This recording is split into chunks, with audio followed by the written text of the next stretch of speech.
Welcome to R&R Livin' Life. In this episode, Rick and I leave Roebuck Roadhouse and make our way back across the Fitzroy River, past Roadhouse and on to Derby, stopping to check out the Boab prison tree on the way. We were backtracking the first 130 kilometres past the Kimberley Meatworks and across the floodplains of the Fitzroy River to Roadhouse. The early morning sun made the landscape vastly different from our outward journey during the middle of the day. The morning turned out to be quite hazy from all the reduction burning that was happening in the area. We were now entering the Shire of Derby, one of 4 local government areas in the Kimberley region, covering an area of just over 104,000 square kilometres, most of which is sparsely populated.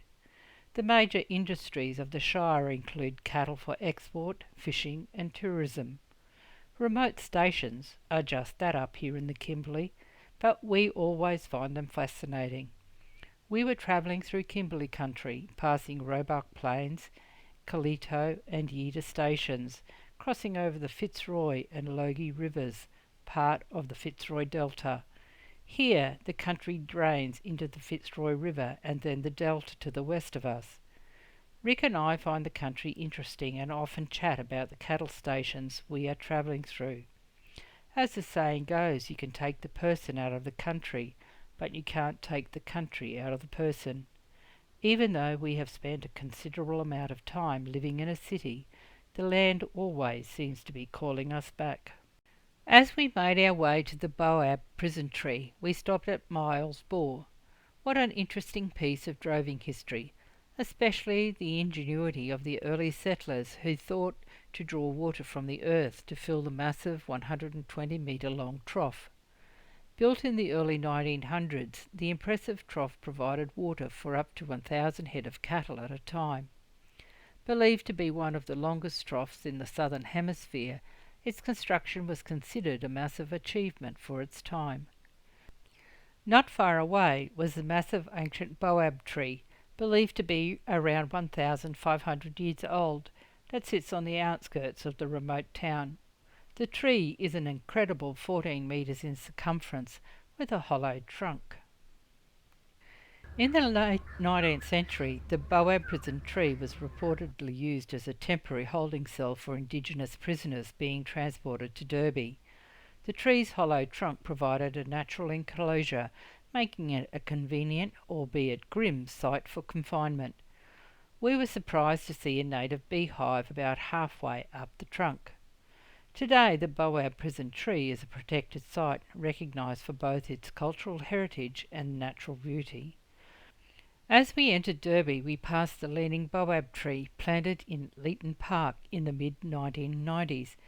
The Boab had developed its unique lean within months of planting, but over the years it became a local curiosity.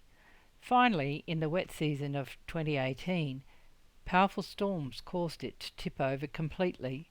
Despite its tilt, the tree has remained resilient and continues to grow, embodying the strength and endurance of the Kimberley's iconic Boabs. Rick and I were impressed by the sculptures on the marsh. 8 large form sculptures by local artists. We found the sculpture Contemplation on the southern side of the marsh, with others Outback Football, Kimberley Ringer and Family nearby. On the northern side of the marsh was the Kimberley Moonrose Girl, Brolgers, Mud Crab and Stingray. Derby was such a fascinating place, though we only saw a very small part of what was on offer.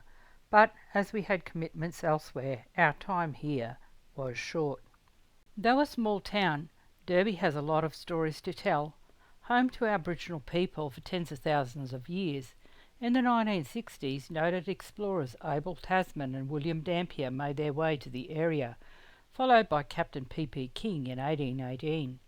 60 years later, an expedition by Alexander Forrest led to the arrival of the first pastoralists, with the first settlement that appeared along the river was Yeater Station, settled in 1888, and then in 1883 Derby became the first gazetted town in the Kimberley. The town is also home to Australia's largest tides and the largest tidal movement in the southern hemisphere. This historic outback town, perched at the eastern edge of King's Sound, near the mouth of the mighty Fitzroy River, is a service town to the pastoral industry. Derby's wide streets, lined with baobab trees, were laid out to allow horse and bullock teams to turn easily, and some of Derby's earliest buildings can be seen in the town today. Barely 5 kilometres outside of Derby, the road forks. Straight ahead, Highway 1 takes you on to Kununurra, while to the left lies the legendary Gibb River Road. The Gibb is actually shorter and said to definitely be more scenic, but strewn with teeth-chattering corrugations from start to finish. Rick and I decided that we would be taking Highway 1, the slightly longer, but blacktop all the way for our return journey to Kununurra. But today we were to make our way to Birdwood Downs, where we were to camp for the night, hence the Gibb River Road. Birdwood Downs is a 2,500 hectare pastoral station owned by the Burton family and run in conjunction with Mount Elizabeth Station on the Gibb River Road, Roebuck Roadhouse and Colito Station near Broome. Birdwood has a small cattle operation and has opened the property to tourism. The campground had lots of space with beautifully established trees that gave us some respite from the heat. Rick and I enjoyed a night off cooking by partaking in the very popular barbecue campfire, enjoying a hamburger made from station meat.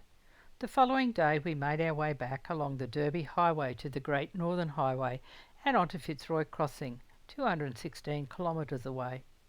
Though we had travelled northwest along this road a couple of days ago, the scenery appeared to be vastly different, as we were seeing it from a different perspective in a southeasterly direction. There is always something that catches your eye that you didn't see on the journey out to Woollahra. This time round, the Erskine Range, with its sweeping hills, neatly lined with baobab trees and punctuated with rocky outcrops, is a prominent yet remote range halfway between Derby and Fitzroy Crossing in the Kimberley region, and part of the Devonian Reef System's ancient landscape.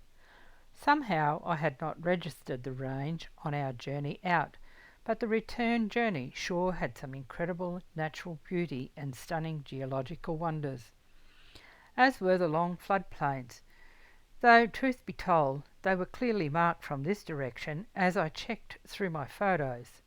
The country was incredible. Green pick across paddocks, giant baobab trees in all shapes and sizes, some with foliage while most without, while others were just starting to grow leaves. I found them really fascinating. The many nests in some of the trees made me wonder about the interrelationship between the various bird species, as from what I could see there was a range of different nest constructions. Trees of various shapes and sizes, various eucalypts like bloodwoods and gums, the unique kapok tree with its yellow flowers, the Kimberley rose, also known as sticky currajong, the common bauhinia alongside many wattles and acacias and native palms like the Livistonia, reflecting the region's rich biodiversity. Some wattles had massive sprays of yellow flowers, while others still showed signs of having been burnt. We passed Mount Wind Creek, Camberlin, and then about 85 kilometres from Fitzroy Crossing was Ellendale Rest Stop, tucked away behind the crest of a hill. Ellendale is an outstation of Bolinia Station. 40 kilometres from Fitzroy Crossing we passed through Quambun Downs, another cattle station established at some point prior to 1887. Together with Jubilee Downs, they cover an area of 2,200 square kilometres, and together are stocked with around 12,000 Droughtmaster cattle. In 2020, both properties, along with Laurel Downs, were acquired by Harvest Road Group, one of Western Australia's largest integrated agricultural businesses, owned by Andrew and Nicola Forrest. We had missed both signs to these properties, as we could only read them from the west. Harvest Road Group operates approximately 2.7 million hectares of pristine land, spanning from the East Kimberley to the agricultural regions of Western Australia. We followed ranges far off on the horizon and then crossed a massive floodplain to the Fitzroy River. The Fitzroy Crossing area has long been used by the local Aboriginal communities, first settled by Europeans in 1886 by Dan MacDonald when he set up the Fossil Downs cattle station after a 3-year, 3,500-mile trek from Goulburn in New South Wales. Fitzroy Crossing received its first bridge in 1935, which was refurbished into a more substantial structure in 1958. However, this bridge could be closed for months during the monsoonal summer. In 1974, a new bridge was built 3 kilometres south of the crossing, which moved the focus of the settlement from its original site. As we crossed the bridge, we could see the remains of debris washed down the river by floods. We stopped to check out the new, significantly stronger bridge opened in December 2023 after the old bridge was destroyed by ex-tropical cyclone Ellie in January 2023, along with 500 metres of road. The massive flood reached as high as the bridge itself and as wide as 50 kilometres in parts at the peak of the natural disaster. The new bridge is said to be 6 times stronger than the old bridge and containing twice the amount of steel and concrete piles driven twice as deep into the riverbed in the hope of leaving the region more resilient to future disasters. The Fitzroy River flows through 3 shires: Wyndham East Kimberley, Halls Creek and Derby West Kimberley. The first European to visit the Fitzroy River was George Grey in 1837 aboard HMS Beagle. The river was subsequently given its European name by Lieutenant John Lort Stokes in February 1838. Isolation and harsh conditions had combined to ensure that only the most tenacious of pastoralists and workers came to the area. Most of the land in the catchment area is under pastoral lease holdings, with about 44 mostly cattle stations operating within the catchment area. On leaving the crossing, we again crossed floodplains with some overgrazed paddocks, and then passed the turn-off to Gogo Station, established in 1885. The country is on the floodplain of the Fitzroy River and is well covered in Mitchell and Flinders grass, with large areas of spinifex. Our journey crosses the landscape between Fitzroy Crossing and Kununurra, revealing Earth's deep history. We cross Gap Creek, a natural creek system, and then Price's Creek. Once covered by a shallow sea with a limestone reef being formed over a period of 20 million years during the Devonian period, around 380 to 360 million years ago, with the present-day topography of limestone ranges with rugged cliffs rising abruptly from the surrounding plains, remarkably similar to the original Devonian seafloor. The reef having been exhumed by erosion of the softer surrounding basin sediments, with valleys subsequently forming leading to the landforms that are exposed today. We passed through an area where there were huge outcrops of large rocks scattered across the area, not high, but if a giant had put his marbles on the ground. We also crossed over many creeks with only a few with remnants of water in them. We came upon a photo opportunity, so pulled over. What an amazing scene! We were on a plateau looking out across the valley to a gap in a long range that was running parallel to the road. We were crossing the central Kimberley bioregion of Goondy-Yandy country, comprising hilly to mountainous country and low plains. Vegetation is predominantly curly spinifex, savanna woodland with areas of semi-desert spinifex steeps. Extensive cattle grazing over the vast area includes pastoral leasehold, managed by the traditional owners, with pastoral stations like Mount Pierre and Boheme Downs, also known as Louisa Downs, that are actively involved in preserving their culture, language and land through ranger programs. We stopped again to check out a natural waterhole, one of many significant waterholes in the central Kimberley area. Such a tranquil and peaceful sight. At the gate was a clump of bachelor's button, with its small pink round flowers. The flora in the Kimberley copes with intense rainfall and very dry conditions, so the plants are immensely adaptive. Just before Numgan Cliffs, we passed the turn-off to Mimby Caves, an important site with Devonian marine fossils, located in the Mueller Ranges.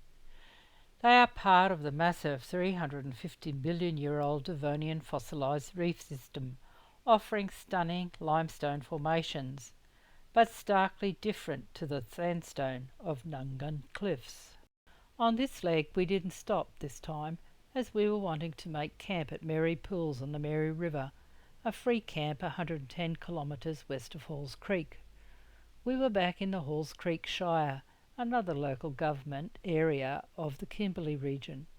The area is home to large cattle stations including Bedford Downs Station, which was established sometime prior to 1906, as well as Alice and Louisa Downs, Mooraboolra, Springvale and Ruby Plains stations. We were crossing a mixture of country, with long stretches of relatively straight bitumen bordered by ever-changing scenery and quite often long floodplain country. Seeing the country from a different angle and perspective always adds to the experience. Rick and I had checked out Mary Pools on our way west, and there were very few campers, so we're not expecting the huge number of campers when we arrived. Finding a spot without too much shade was a bit of a challenge, as was finding a space without a neighbour too near. The tracks that wove in and around the trees were quite powdery and led to quite a bit of dust with latecomers.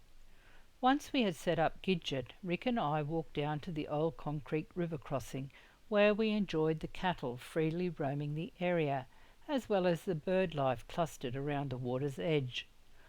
On our travels we had not seen many cattle, though mainly a few bulls on the side of the road. We are always curious about what breed of cattle producers are breeding from in this area. From what we had seen, there had been a couple of exceptional bulls, but also a couple of, shall we say, inferior Mickey examples, so it was nice to see the heifers with good conformation making their way down to the waterholes in the river. I even got to take a photo of the fish in the pools beside the causeway. The eroded channels carved between the trees show just how powerful the flooding can occur through this area, leaving behind islands of sandy, dry watercourses. As we walked up the riverbed, we were sad to see a couple of dead pelicans on the water's edge, and wondered how they died. Hopefully not by abandoned fishing lines. Further along, some people were looking for crocodiles, as the Mary River here at Mary Pools is known for both freshwater and the occasional salty. What a way to end the day, as we made our way back to Gidget, only to find a bowerbird's nest lined with shells under a tree not far from where we had parked. Rick and I will leave you here for the night at Mary Pools. I hope you have enjoyed this episode. Give us a thumbs up if you have. Join us next time as we make our way to Muluke's free camp west of Warman and on to Kununurra. Cheers for now. Live life to the full. Rick and Rosemary. R&R, living life.